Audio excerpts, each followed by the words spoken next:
입찰을 하잖아요. 예, 그러면 입찰 절차가 굉장히 중요합니다. 입찰 절차가 굉장히 중요하다. 우리가 이제 법원을 견학 갑니다. 그리고 입찰표를 써봅니다. 모의 입찰. 그럼 여러분 떨릴까요? 안 떨릴까요? 전혀 떨리지 않죠. 50억짜리를 뭐 입찰한다. 100억짜리를 한다. 뭐 1억짜리 한다. 전혀 떨리지 않아요. 왜냐하면 가짜니까. 모의로 하는 것이니까. 그런데 실제로 입찰을 한다라고 한다면 글쎄 저도 이제 뭐 예전에 저도 입찰도 해보고 컨설팅도 해봤지만 그래도 뭐 한 1억 원 이하는 안 떨리는 것 같아요. 예. 뭐 여차하면 내가 뭐 뭔가 커버가 가능하지 뭐 이런 생각이 드는 건데 그러나 이제 10억 단위 이상을 쓰게 되면 굉장히 떨리죠. 그다음에 제가 예전에 뭐 900억짜리, 100억짜리 이런 거 쓸 때는 진짜 엄청 떨리죠, 여러분. 그죠? 예. 내가 110억을 쓰는 건데 혹시 1100억을 쓰는 것은 아닐까? 집중합니다, 여러분. 예. 그래서 일단 입찰장에서는 집중해야 되고 준비물은 잘 가져와야 되고 그다음에 시간이 좀 여유가 있어야 되고 왜냐면 시간에 촉박하게 쫓기다 보면 실수할 수 있다. 그래서 먼저 입찰 법정에 도착합니다. 그래서 내가 서울중앙지방법원에 서부지방법원에 남부지방법원에 통상 서울은 10시부터 11시 10분이 입찰 시간인데 저는 뭐 웬만하면 그냥 10시부터 가서 입찰을 했던 경우가 많고요. 제가 제일 늦게 간 적은 한 30분 전에. 저는 뭐 10분 전에, 20분 전에 가본 적은 한 번도 없고요.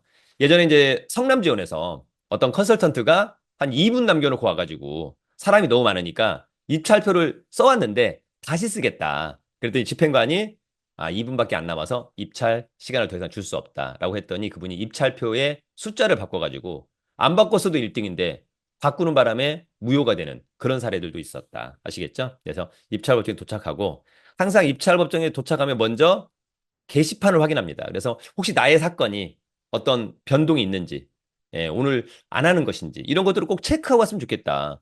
예전에 이제 저희 수강생분이 김포의 아파트를 낙찰받기 위해서 부천 지원에 갔어요.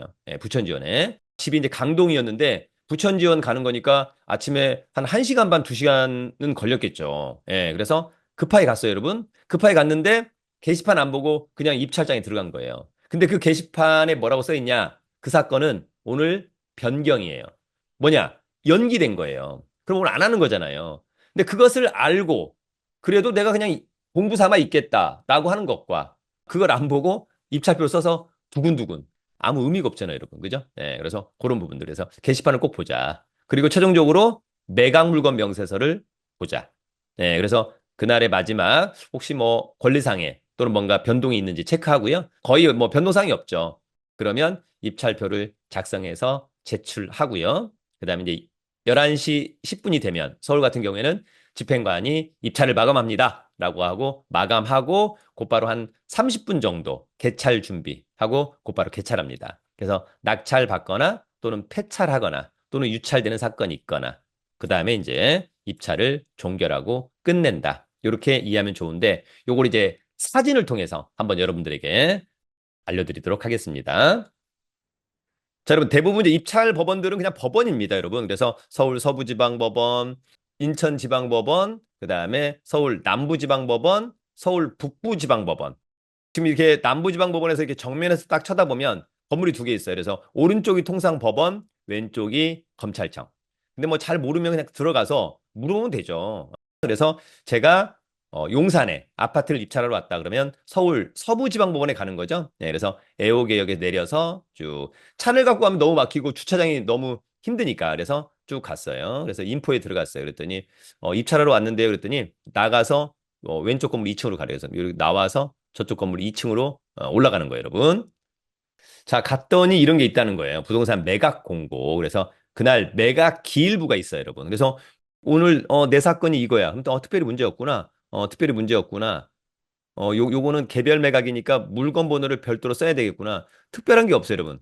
요 사건은 재매각인가 보다. 보증금이 2할이니까 보증금을 20% 내라는 거예요. 나머지는 특별히 문제 없다. 특별히 문제 없다. 그래서 제가 이제 예전 걸 한번 가져와 봤어요. 예전에는 이렇게 있었어요. 제가 만약에 오늘 이 사건을 입찰하러 갔는데 이걸 안 보고 가면 큰일 나는 거죠. 왜냐면 이 사건 오늘 변경됐잖아요. 사전에 알려주는 거예요.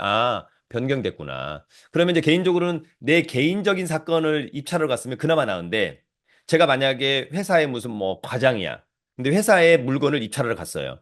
그러면 이거 안 보고 들어갔어. 입찰표 썼어. 그리고 보고해요. 누구한테? 뭐 부장한테 또는 이사한테 보고해. 아, 지금 입찰표 써서 냈습니다. 예. 그랬더니 이사가 나한테 그래. 설과장, 그거 몇 시에 끝날 것 같아? 그러면, 아, 이거 11시 10분에 끝납니다. 그리고 한 11시 반부터 개찰할 것 같습니다. 그럼 12시부터는 알 수 있을 것 같습니다. 그럼 이사는 또 누구한테 전화해요? 대표이사한테. 아, 사장님, 오늘 저희가 그 사옥으로 쓰려고 했던 그 70억짜리 오늘 입찰했습니다. 지금 입찰하고 있고, 설과장이 가가지고 이미 입찰표를 썼습니다. 한 12시면 알 수 있을 것 같습니다. 그때 뭐 대표이사랑 뭐 이사랑 뭐, 두근두근 두근, 그죠? 예, 두근두근. 그리고 나중에 여러분 11시 10분이 돼서 개찰하는데 한 11시 30분쯤에 이제 개찰 스타트하면서 가장 먼저 집행관이 누굴 불러요? 주식회사 설춘한 캠퍼스 설춘한 과장님 앞으로 나오세요 이래요.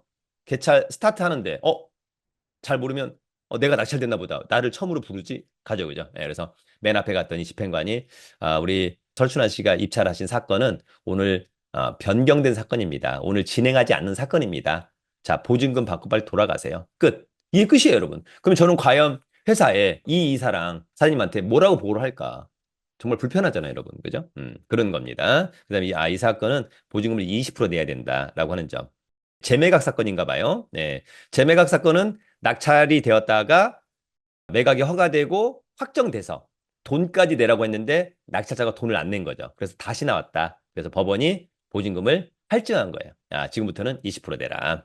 그다음에 이 사건은 유치권이 들어왔다는 거예요. 네, 그래서 혹시라도 사전에 알고 오면 상관이 없는데 모르고 왔다면 내가 만약에 한 20억짜리 낙찰을 받고 한 13억은 대출, 내 돈 7억 해가지고 대출 받으려고 했는데 유치권이 들어왔다. 그럼 여러분 대출이 잘 안 될 수 있어요. 그래서 이럴 때는 무조건 낙찰 받으면 안 되죠. 대출에 문제가 생길 수 있다. 최악이 될 수 있기 때문에 조심해야 된다라고 하는 점을 좀 체크하기를 기대합니다. 자, 어쨌거나 내 사건은 예를 들어서 뭐 이 사건이야. 또는 내 사건은 이 사건이에요. 전혀 문제가 없는 사건이죠. 그래서 이제 들어가. 그래서 마지막 매각 물건 명세서를 체크하는 거예요. 예전에는 이제 이게 전부 다 종이로 되어 있었는데 지금은 그냥 컴퓨터로 확인할 수 있습니다. 서울중앙지방법원만 안에가 넓어서 서울중앙지방법원은 저 컴퓨터 데스크가 입찰법정 안에 있어요. 근데 지금 서부지방법원은 밖에 있어요, 여러분. 바로 입찰법정 바로 이렇게 밖에 있다. 체크하는 겁니다, 여러분. 그랬더니 특별히 문제가 없어. 그래서 입찰표를 직접 이제 써보는 거예요. 잘 모르면 여기 여러분 전부 다 샘플이 있어요. 샘플이 다 있습니다. 어떻게 쓰는 건지. 그래서 이렇게 입찰표를 작성하면 될 것 같고. 그래서 여러분 입찰표 작성 방법 간단히 한번 해볼게요. 요게 이제 강동구 상일동의 고덕자이 아파트를 이제 입찰하는 건데, 자, 중요한 것은 법원명, 그 다음에 입찰기일.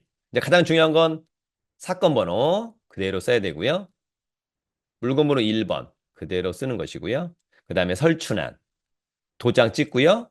핸드폰 번호, 주민등록번호, 주민등록상 주소지.